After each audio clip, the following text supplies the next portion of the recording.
have Interfaith Minister. Would that be correct? Right? That is correct. Yes. Interfaith Minister and author Erika Allison, who has written a book called, I love the title so much, Gay the Pray Away, Healing Your Life, Love, Relationships from the Harms of LGBT Conversion Therapy.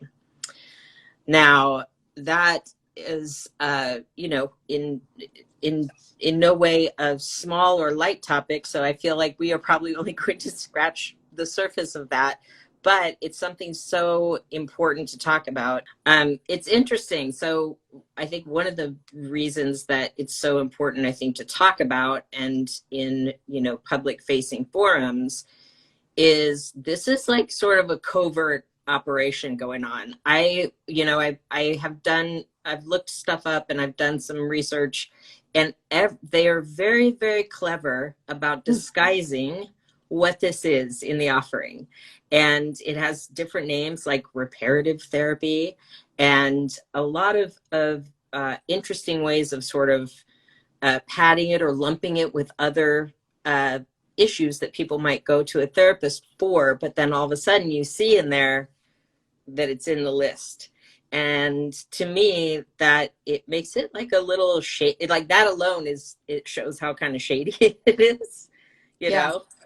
Yeah, and it does keep changing names. I mean, that's the other thing that makes it a little shady is like when certain names get a little bit too noticed and get stigmas attached, then it becomes a little bit more, they change it. They change the name. And, one of the umbrella terms they use is ex-gay. There's this ex-gay movement of people who were formerly gay and who are no longer gay. But then there's also the more subtle one, which they're calling like change therapy, or just like more subtle things, praying the gay away. That's kind of why the book title is what it is, about gay the pray away. It's kind of a play on the term pray the gay away, which is the colloquial term for conversion therapy. Yeah.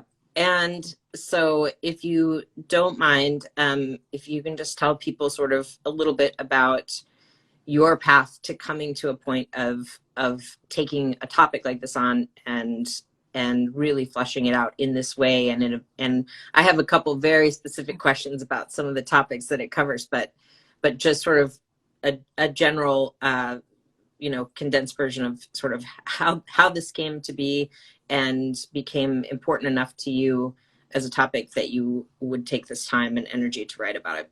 Absolutely. Yeah. Thank you for that. So I had no intention of writing this book. I did not it wasn't on my world's to-do list to write a book about conversion therapy. It actually came because my personal experience with conversion therapy was over 20 years ago now. It happened to me when I was a teenager, and I honestly thought I was fine. Like, it didn't work on me. So I figured, okay, no harm, no foul. But the challenge is that as I've aged and as I've moved through other phases of my life, certain behaviors, habits, beliefs, self-sabotaging experiences keep happening to me. And it really isn't until, I'm now 40. I've been trying to unpack some of this stuff. Like, why do I keep repeating the same mistake? Or why am I afraid to shine my full light in the world? That it keeps getting traced back to this experience I had 20 years ago when I had messages that I internalized. And I thought, they're not harming me anymore, so I'm not harming me. But I had a coach say to me, this was the big light bulb moment. I had a coach say to me, he was like, so it seems like you got one foot on the gas, but you have this other foot on the brake. What's that about? And I'm like, I don't know. I'm probably afraid of judgment. I faced some judgment when I was younger. I probably don't want to open myself up and have a lot of judgment. And he made this comment. He said, well, it's interesting. Fear of judgment from the outside is actually just fear that your inner judge is holding something against you that somebody out there is going to confirm. So basically, it's not about the outer. It's about the inner judge who's holding me hostage. And I'm afraid that somebody's going to say something to trigger that. And as soon as he said that, it was like all these light bulbs went on. And it was like, wow, maybe I do have internalized messaging from this, internalized hatred, internalized self-judgment. Maybe a part of me still feels like I'm not lovable in, people's eyes, God's eyes, all of these things. And that is really once I had that moment of wow, maybe this is still with me, I was able to get a level of help that was more appropriate, what I should have gotten 20 years ago, actually treating this as trauma rather than just a misguided thing that happened out of a loving intention. Right. And I I feel like we could safely say that pretty much anyone that this application was put to is probably going to sustain some trauma from it, because it's literally people trying to tell you that who you actually are is not okay, like, and not acceptable. So I Well, and don't that's know not how you could even, get out of that without having internalized trauma come from it. and that's not just even an anecdote anymore. I mean, like, now there's data that actually backs up what you just said. And I think it's like 57% of people have suicidal ideations when they go through the experience. But then I just heard a statistic from my friend who runs the Pride and Joy Foundation. Her name is Alina Joy Thurston. She was saying that 92% of people, it sticks, like suicidal ideation or suicidal thoughts kind of stick with them throughout the rest of their life. Like, that's a crazy high statistic. Yeah, Yeah. that's So like, we know that's the data almost shows. everybody. That's almost almost everyone. all of them. It's almost Yeah. everybody. Yeah, that is terrifying. Yeah. So that's kind of undeniable at this yeah. point. Yeah. And just so tragic in and of itself, right? That it just, you know, it's, to me, it just very clearly seems like it is doing more harm. Even if it is with the very best of intentions, and I'm not going to say that it is most of the time either, because I think there's a lot of larger things going on with that. But even with the best of intentions behind it, the detriment is just so extreme. It's so extreme. Some of the things that you specifically call out as being things that are addressed in this book are really interesting to me, because I think for someone who has, I myself have not ever experienced that, but I've been aware of it for a long time. I certainly have friends who have experienced it, and have had their own path as to how to, basically had to go to therapy to undo it, essentially, for in their adult life for years and years. So one of the bullet points you have is that you address methods to laser focus your inner compass and rule out the wrong partner up front. Yes. So talk a little bit about that in regards to this particular process for people. So with conversion therapy, one of the things they did, this is in my experience, so mine was a religious-based conversion therapy. And one of the things they tried to convince me was that what I was feeling in my body was Satan trying to trick me. That was the big message. And so, like, basically it was, don't trust your emotions, because that's Satan trying to trick you. Don't trust what you feel is like your inner truth or your inner knowing, because that's Satan trying to trick you. Don't trust how you physically feel in your body and trying to trick you. So I basically went through life not trusting myself. Like, one of the consequences of this experience was, even though I stopped believing that, I still held with me this deep inner mistrust or distrust for myself. And so the comment you just made about being able to, like, to hone your inner compass to know if the person you're about to enter a relationship with is right for you. Well, can you imagine if you don't trust your emotions, you don't trust your intuition, you don't trust your inner knowing, you don't trust your physical body? Like, I'm making these decisions now just from my brain, and that's really not where you want to be making your love partner decisions from.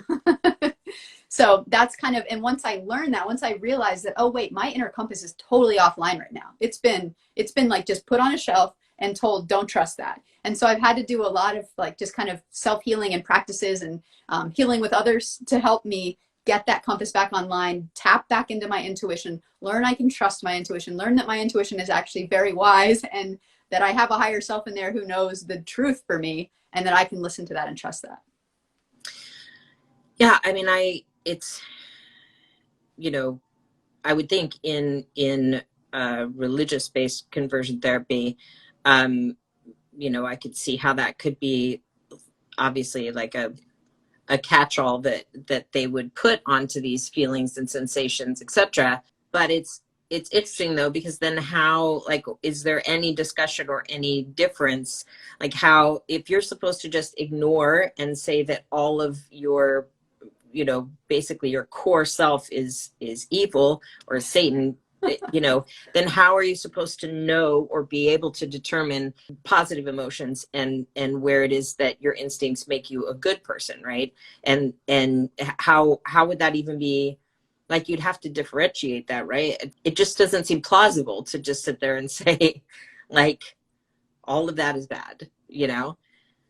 Well, absolutely. And once you start taking certain parts of the spectrum offline, you can't have half the spectrum online. Like my partner Tony, who invented Journey Dance, always says you can't selectively numb. So if you're going to say I don't want to feel sadness and grief and anger, well, guess what? You're also not going to be able to feel joy and happiness and bliss and all those other things. And so the same is true here. Like if I'm taking part of my intuition offline, well, I'm taking it offline everywhere.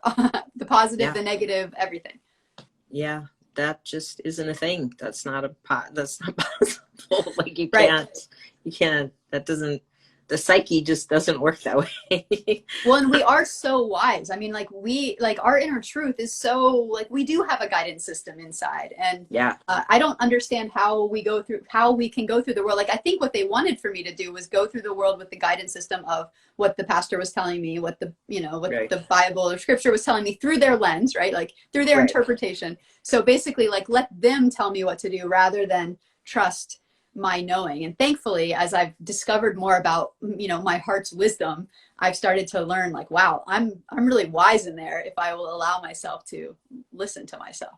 Yeah. I mean, everybody is, right? It's like, oh yeah. And people know themselves pretty well, like for better or worse. I think, at the end of the day, even if what they spend their time doing is fighting that internally, they know themselves in there. And another interesting thing that you point out, that you identify and single out in this too, a topic that touches a lot of people. This is something not just for people who've gone through conversion therapy, but you say 7 steps to remove your heart armor and step into your truth and make love last. Right? I know lots of queer folks that have had to armor up real good their whole lives. And myself included for a very long time. And it's almost like you build up these walls to a level where you just have this disconnection from yourself. And that's so interesting that you just specifically identify that and condense it into that one sentence, because I'm like, oh, that's so many people experience that. Well, and that in itself is traumatizing. Like I will say this also, that sometimes the way that I've coped with the trauma that happened has continued to traumatize, because, if I were a true psychologist, which I'm not, but that would be called dissociation, when what your coping mechanism is to separate yourself from yourself or put up armor from yourself. That's just dissociating further as a coping strategy, which continues the trauma. It actually continues the wounding. Dr. Dan Siegel talks a lot about that.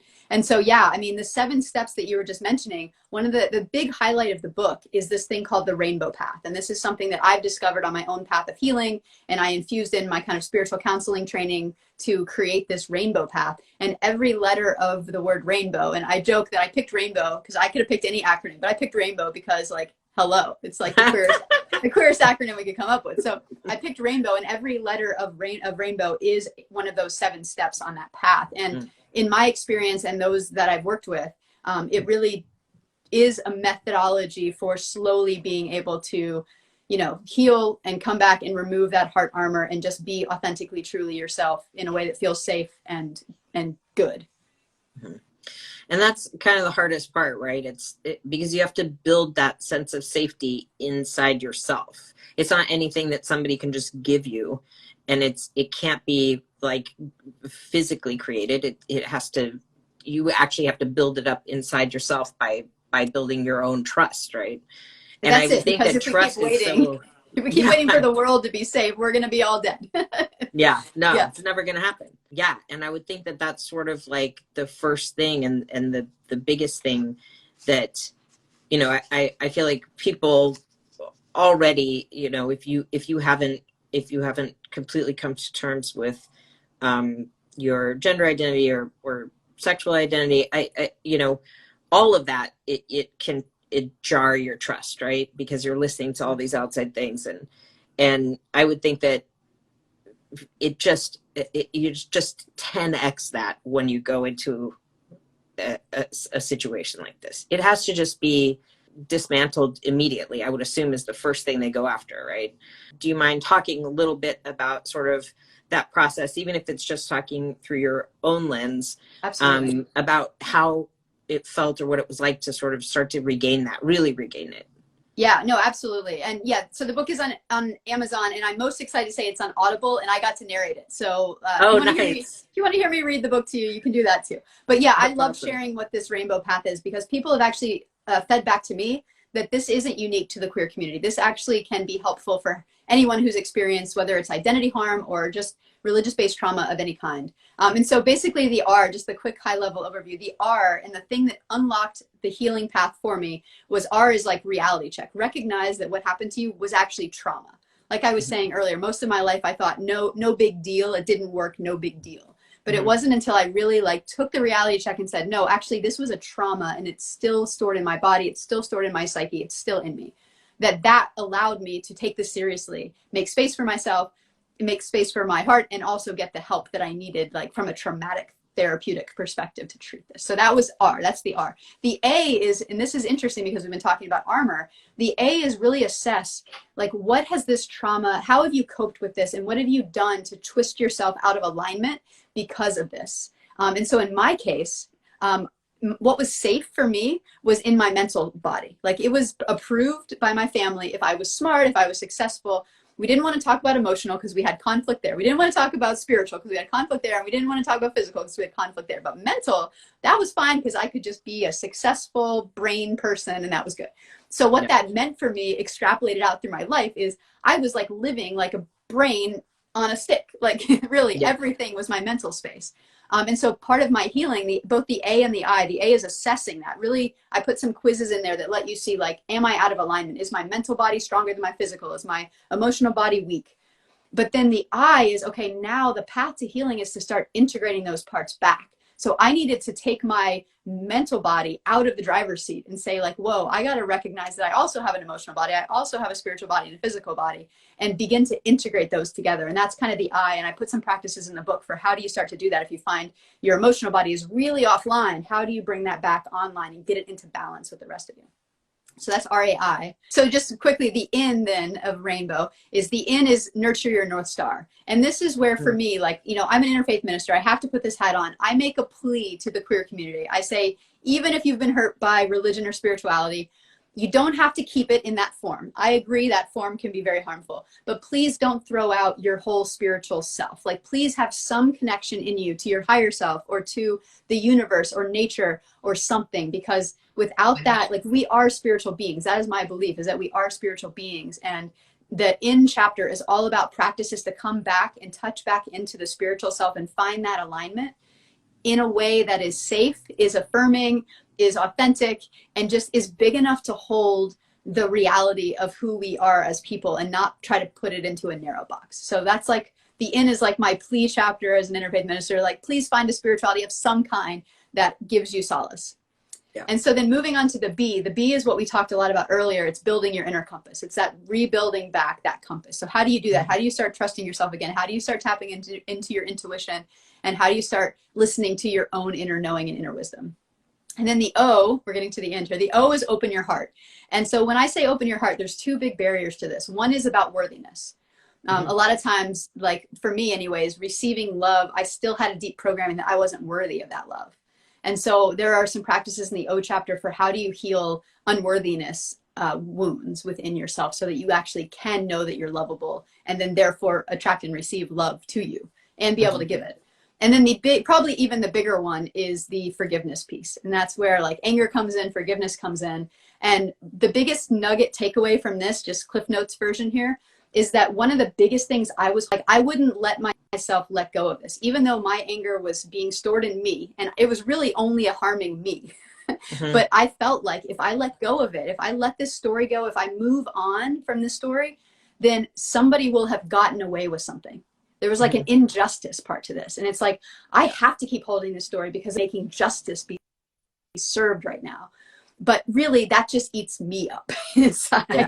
So it was how do I find a place where I can release that story knowing that maybe justice wasn't done in that case, but I don't need to keep harming myself because of it. And that's really where forgiveness can come into play. And another little nugget from that chapter is I also needed to forgive myself. And I was not expecting that. I was not expecting that I needed to forgive me. I thought it was all those other people who had harmed me. But no, it was actually like there was a moment in my story where I abandoned myself. And I basically said, okay, people, church, religion, parents, I want your approval. So I'm going to try to be straight for you, even though my deepest inner knowing is like, that's not who I am. But I did in a moment abandon myself, and I still needed to forgive myself for that moment when I did that. And, you know, so that was a big piece in the forgiveness. And then the final step is the W, and that is just do the work. And going back to that, the work is ongoing. And going back to that statistic about like 92% of people have suicidal ideation their whole life after an experience like this, it just means that I and others in my situation have to continually monitor our thoughts, our mind, our energy, our vibration. Like I can't let myself go into places that are not going to serve me going forward. And it doesn't mean spiritually bypassing. It doesn't mean being Pollyanna. It actually means developing enough tools that I can deal with difficult emotions when they arise in me, but I don't have to stay stuck in them. I know how to move them through my body and come back to my true alignment, which is a joyful person who wants to thrive and be happy in life. Yeah, that's interesting. The self-forgiveness is huge. And so a couple of people made comments in here talking about, you know, that there's just so much guilt, right? And also that sometimes it's hard to feel like you're worthy of this help and this change. And this healing. Yeah. And that ties back, I think, to that, you know, because to some degree, in order to feel that, you have abandoned yourself on a certain level. And you have to take that back, right? That ownership. But, you know, to someone who might stumble across this and is listening and thinking, you know, to themselves that, oh, I just feel too guilty, or just feel too much shame, or just I couldn't possibly, you know, discuss this or seek help, or, you know, what would you could you say to them to sort of help with that moment? Yeah, I would say a couple things, and I might offer a practice or two. The things I would say is, first of all, guilt and shame is the weapon that has been intentionally wielded on you. So before you start judging yourself of, you know, oh, I feel so much guilt and shame, just know that that's part of the process. I mean, that's definitely how these systems work, is they try to manipulate you through guilt and shame. So if you're feeling that, it means it's working on you. Yeah. And then the second thing I would say as kind of inspiration is, don't necessarily take that on as your own guilt and your own shame. Because in a lot of cases, like if I can zoom out and look at the big picture of what happened to me, I can see the woundedness in all of the other individuals that were playing here. I can see how my parents thought they were doing the best thing for me, but they also had their own wounds that caused them to want to cling tight to what religion was telling them, because, you know, that was safe for them. And they couldn't imagine walking away from an entire belief system that was their sense of support. So they had to, you know, they were in a rock and a hard place. So if I can see that, and I can see, wait a minute, so that was actually their guilt and shame. They felt guilty that they couldn't stand up for their daughter. They felt shame that they were too attached to religion to be my advocate and ally. Well, then maybe some of that, you know, we're all sensitive beings. We're, you know, if the term empath resonates with you or not, we are all sensitive beings. And some of that guilt and shame might not actually be yours. And so when I say I might have a few practices for you, I would definitely recommend some like kind of energetic clearing types of exercises. And that could be done either through just meditation, where if you're a good, you know, if you feel that you can sit and go within to your own center and just try to, in that moment, like almost like create a bubble around you that says any other energetic influences, any other beliefs of other people's, I'm just pushing those away and I'm just going into my own space. And some people actually need to do that on an energetic level, like, you know, like energetic brushing types of exercises or things that can help just kind of create energetic barriers between you and just saying like, okay, this here is my space. This here is the rest of the world space. And I'm putting a barrier here so that I'm only going to be feeling my own stuff and my own energy. So that's just a few. There's a few others. I would recommend a practice within the field of energy psychology, which is kind of like a tapping type of a practice. If you're really struggling with an old belief of guilt and shame, you can actually use something like ETF or AFT, emotional freedom technique, and some of these other tapping modalities that will help you move through that by telling yourself, like, even though this is alive in me, I still love and accept myself enough that I want to go for this healing. And there's little processes. You could probably even look it up online to get some of the help with that. So interesting. I mean, I think, yeah, there's so much of this, I feel like, crosses over just into like general wellness and dealing with, family trauma and just because there's so much trauma experienced in our community. And, anytime you're dealing with not being accepted or, just these really intense sense of otherness. And I know just countless people, myself included, who've had, ended up having pretty crappy relationships with their original family, which I put that way because I have my kids that I made, which are great, and some exes that I'm super close to, and I have my chosen family. And I know lots and lots of people that have had really hard or could never get back their relationships with their original family. And this sort of applies to all of that, right? I feel like there's so many things in this that can be used, not just in this specific circumstance, but just to sort of help you overcome the wiring, right? It's like we get wired early on to think of ourselves a certain way. And as soon as we have that negative names, associations, people saying, no, you can't, absolutely not, I won't love you if you do this, or I can't be around you if you are this way. That wiring, man, once it takes hold, whoo, that's rough stuff to get to undo, especially the younger it starts. It's like, it's programmed in there. Yeah, it gets programmed in there. And I even just kind of like, I'm feeling like I just want to pause and just honor that whole experience, because there's something in that people who have had to make that hard decision, that's an act of self-love. So kudos to anyone who has had to say, you know what, my original family, my birth family, whatever, is actually not, if the most loving thing for me is not to be around this right now, not to be around this kind of negativity or this kind of rejection. And so that, that choice that you and others made is a choice of self-love. Like me taking space from my family and saying, I'm not going to put myself in that situation, was actually an act of self-love that I gave to myself, because I felt more worthy about me than to stay in an environment like that. So it's actually a positive thing. And anyone who's had to make that choice, please honor yourself for doing that and taking care of yourself in that way. Yeah, it's tricky. There's a lot of guilt comes up with that, and also lots of loss. It took me a long time to realize how much mourning I went through with that. Like I was totally not aware of it, because I was just fighting the good fight real hard, and just like, nope, I'm blazing the trail, I'm doing the things, nobody can tell me what to do. I've got past that hurdle, fuck off, like, I'm doing my thing, I'm doing me.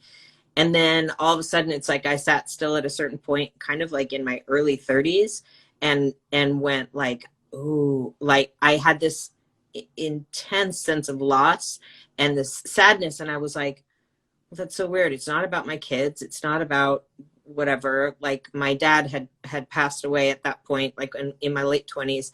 And then but I realized it wasn't about any one person or thing. It was about having lost my family. And it was it hit me like a ton of bricks for a minute. Yeah. Like, and it's so real. It's so real. And slowing down enough. I mean, this is another way that we armor, right? Is we're afraid to feel how intense that might be, because that's like, oh my God, what if I can't even survive the intensity of that feeling and that loss and mourning? Like, what if my body just shrivels up and dies because of the intensity of that? But being able to know you have a support system around you, know some practices that allow you to just actually sit in discomfort and move it through. I've heard some people say that an emotion really lasts 90 seconds. The actual emotion itself lasts 90 seconds. Now, if we attach stories to it, or if we continue to replay it over in our head, we can extend that. But just sitting still for that moment and letting that emotion be as big as it can, the way that I do that myself is a connecting method that puts me in a compassion space with others, because guess what? I'm not the only one feeling that. In that moment, you weren't the only one feeling that level of grief and loss. You weren't. There are other people on the planet with you in that moment. And for me, that was comforting to think like, okay, I'm sitting here, I'm feeling something intense, and I'm not the only one feeling this. There are others feeling it too. And when I sat with that and kind of almost like breathed in that for all of us, like, okay, we're all feeling this right now. Let me just take a breath with that. And then exhaling just some spaciousness and some relief. You know, it doesn't make the feeling go away, but it at least makes you realize you're not alone. And sometimes that isolation and loneliness can just be the nail in that coffin that makes it too much to handle. One of the other ones I wanted to talk about, because it's interesting, I think it's probably particularly interesting in the queer community, is you say one shift needed to break the pattern of serial monogamy once and for all. So that is so interesting. Talk a little bit more about that point. Yeah, let me start by defining that term in case anybody hasn't heard of it. So serial monogamy, and this is something that was basically my pattern through my whole life. It was that, you know, I wanted to have authentic connections with people. I knew I didn't want to be in a relationship with someone if I wasn't in love with them, if I didn't know them. But something would happen where I'd get into an intimate relationship. I'd want to stay. I'd want to like do the U-Haul, you know, the lesbian U-Haul joke. I did all that. But then something would happen after a few years when it felt like, oh, this just isn't the right match anymore. I must have been. And so I would look again for, okay, who's the right match? And for me, it was always like, oh, I just haven't found the one. I haven't found the one. But over time, I was able to start realizing, well, like, wait a minute. I'm actually looking for somebody outside of me to be somebody that fills this gaping hole of self-love that I have not healed within myself. And so at first, when the relationship is new and, you know, rose-colored glasses are on, this person can do no wrong, it feels like that's filling that hole, right? Like, oh, there's so much love and I'm in love and all this. But over time, it's inevitable that this person will eventually let you down in some way. They will disappoint you in some way. It's a big burden to put on them to be responsible for your happiness, right? To be responsible for my happiness is a lot to put on somebody else. And when they would fail me, when I wouldn't feel that love hole filled anymore, my interpretation was, it's their issue. They're the wrong person. I need to keep looking. And what finally helped me break that pattern once and for all was the awareness that this is my self-love hole that I keep trying to fill from the outside. And whether it was, in my case, it was through relationships. I know others who have filled it through other substances or activities or busyness or workaholism or exerciseaholic. I mean, there's so many ways to fill that hole that will never last and will never fit and will never fill. It wasn't until A, I became aware, and then B, I truly just kind of like paused the relationship cycle and said, I need to do some inner self-love healing practices and come to that place where I'm actually whole. I'm not walking around with this gaping self-love hole. That is good. I'm good. I have everything I need. Now I can actually enter a relationship with someone and just let them be exactly who they are. And it's no longer, I need you to be this and this because my hole says that's what's going to make me feel better. And, you know, that's a very different way to enter a relationship. Yeah, it's so interesting. You know, as I've gotten older, I'm 50 now, so I've had plenty of time to like, honey, you look great for 50. You look amazing. Thank you. You know, but when my kids were little and stuff, I really, there were so many things and just, you know, time, like busyness, right? It was like, oh, it's like all this busyness, you know, and we're doing all the things and we're driving all the places, we're doing all the stuff and everyone's signed up doing things and, you know, I'm going to make this work. And it was almost like I just didn't want any breathing time at all. Like any downtime, you know, and I used to joke because my grandmother used to always say, you know, idle hands are the devil's workshop. And she used to say, you need to keep busy, you know, like, because I always was constantly trying to have a million things going all the time. And yeah, and when I finally realized, I was like, oh, because once you see it, you can't unsee it, right? You can't not see yourself, it. And you're like, oh, now I get what I have a little work to do.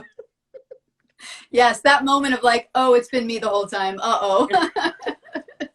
Yeah.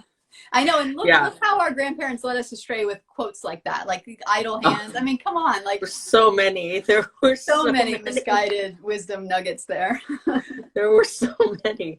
Yeah, it's like, yeah, and I think about that too with, you know, I am sure that, you know, you talk a lot about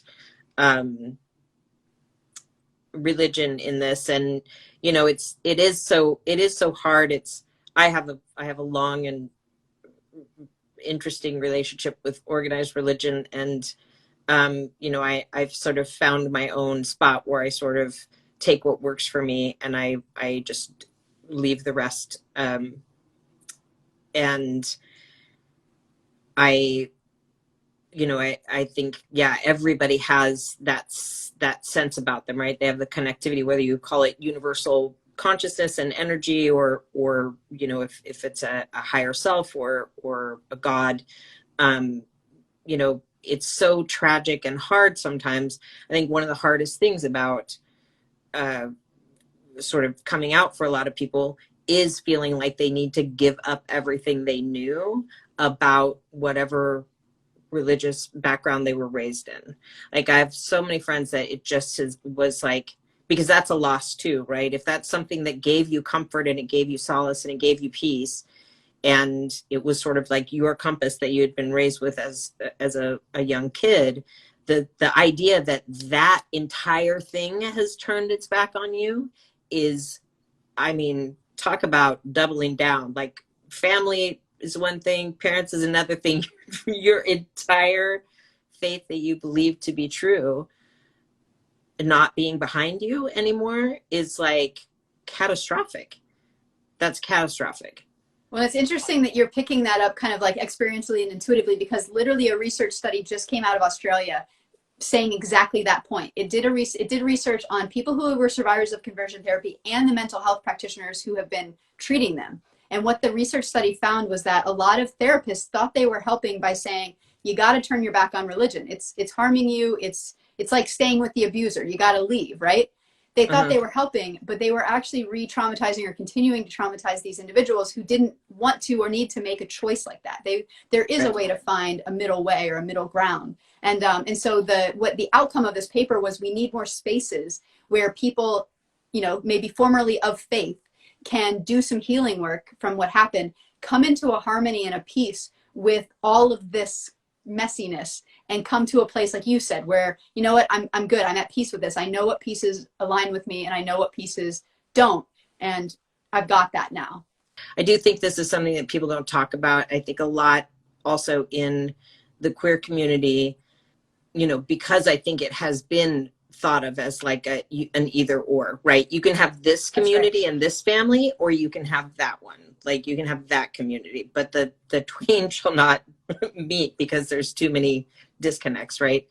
Well, and our experiences kind of confirm that too, because I don't know if you've experienced this, but usually if I'm hanging out with my quote spiritual friends, very few of them are queer. And if I'm hanging out with my queer friends, very few of them are spiritual. But yet I think there's more out there who would like to bring those parts together, and it just isn't, the resources aren't there. So yeah, the good news is, as an interfaith minister, I can say this: every single sect has some queer affirming piece within it. Every religion has some queer affirming group within it, and they may be fringe and they may be completely ostracized by the rest of the religion, but it exists. So just even a Google search for whatever your religious faith tradition is, you know, like queer friendly Muslims, whatever it is, you can find something to support you. It seems to be more in the Christian tradition, because it's being such a hot topic. It's such a hot topic right now.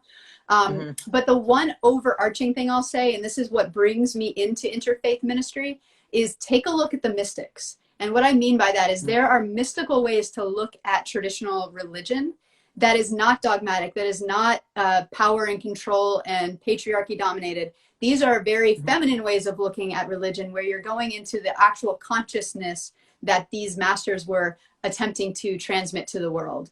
And if you go there, I think like what I did when I found that space is, I was like a sigh of relief, like, oh my gosh, this is what I thought religion was supposed to be. Yeah. So yeah, check that out. People like Richard Rohr.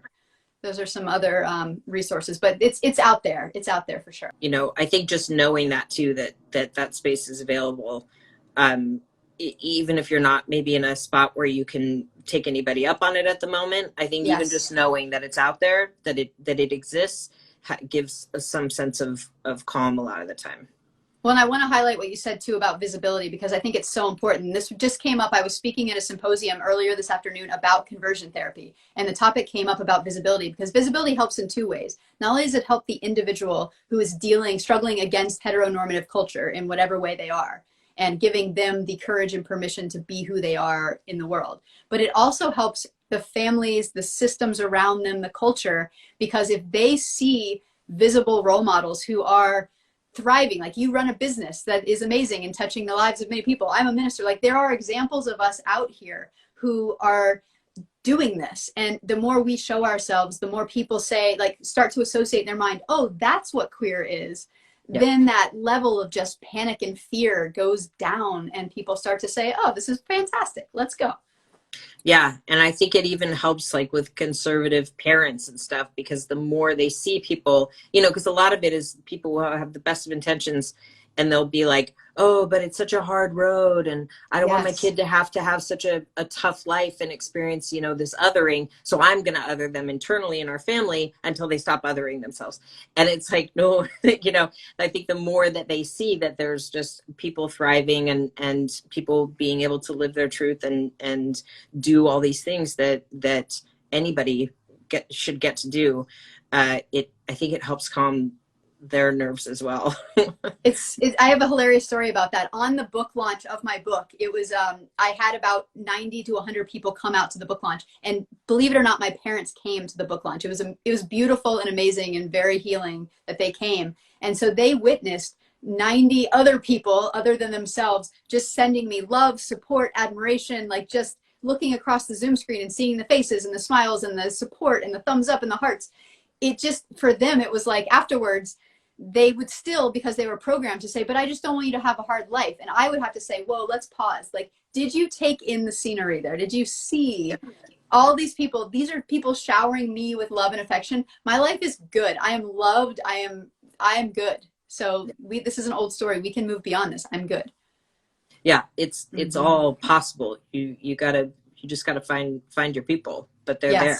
They're there. There's a whole community, a whole world of people waiting with open arms. So yes, and thank you for holding space like this, because what you're doing is you're connecting these people. So if you're hearing this and you feel like, where are my people? Well, you've got two of us are here, and we're saying we're your people, and I'm sure others in the chat would also be your people. So we have this beautiful gift of social media and internet and social communities, like web-based communities, virtual communities, where we can now come together and support each other. I do think this is a super important topic. And I think that, there's a lot of people that, until we start talking about it really clearly and openly, a lot of people are probably not going to want to talk about it, or, choose to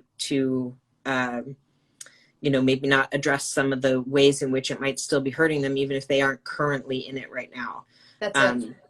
And the ways that we shoved down and buried and didn't want to look at again, but that are actually still running our lives. Yes, that is. Yeah. And that's the part of it that really resonated with me, because, that's, life is precious and it's short, and you just can't spend, especially if you had a shit childhood. Like, I highly recommend doing the best you can with your adult life. Like, start letting all that shit go and try to have a really good time, because it's possible. I was a super late bloomer because I was really not happy for a long time. But once I got it together and I made it over that sort of hump and I made that my goal, it's like, it's never too late. It's never too late to start really enjoying yourself, however you are, just showing up as you are and loving yourself and enjoying your life. Even if it feels like this is the first day you ever did it, do it.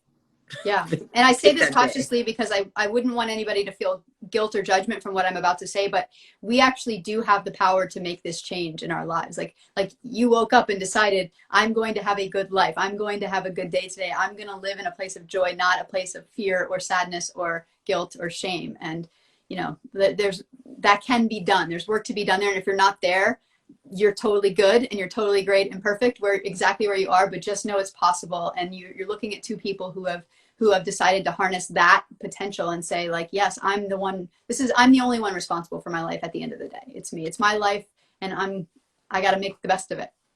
Yeah. And it takes support. It's not like you're just going to get up and do it and just be like, all right, I got this. It's like, it takes a village. It takes your community. It takes finding the people to help you and not being afraid to ask for help, which is huge. I'm terrible at asking for help. Yeah. Yeah.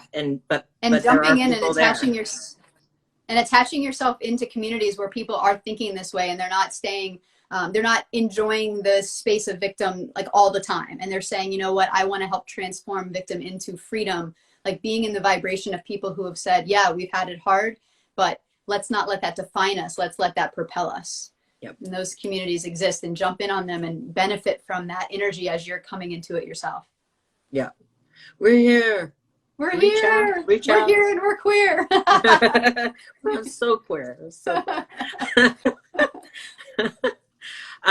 Okay, we're going to get kicked off of here in about a minute. And I will post your information so people can find you and the book when I post this onto IGTV. Is there any last? I'll hold it up real quick so you can see, because it's such a beautiful cover. Gay the Pray Away. There it is. It's so cool. Is there any last things you want to leave people with? And be sure to tell them your handle. And yep. So you can find me in a couple places here on Instagram. I'm at Rev Erika Allison. You can probably see that up in the chat here. I also, if you're interested in that monthly gathering, it's on Instagram at gay.the.pray. And you can find out when the next one is. It ends up being on Zoom, but you can get there through Instagram. So if that feels like it's calling you, please join us. It's free and happens on the first Sunday of every month in the evening Eastern time. So please hop on and be a part of this community. Awesome. Love it. Thank you so much. I really appreciate the time, and I'm really looking forward to touching base with you again. Thanks for reaching out. Happy to do this again. I've loved chatting with you. You're amazing, and would love to keep in touch. You're so awesome. Thank you so much for doing what you do. Really appreciate it. Likewise. All right. Have a good night. You too. Thank you. Bye. Bye.